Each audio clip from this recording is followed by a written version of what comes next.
You ask Tiger to solve. This deals with linear equations with one unknown. The final result is y equals 8.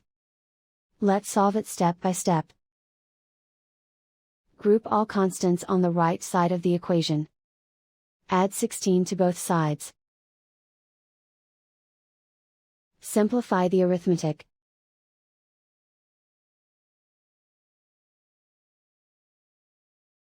Isolate the y.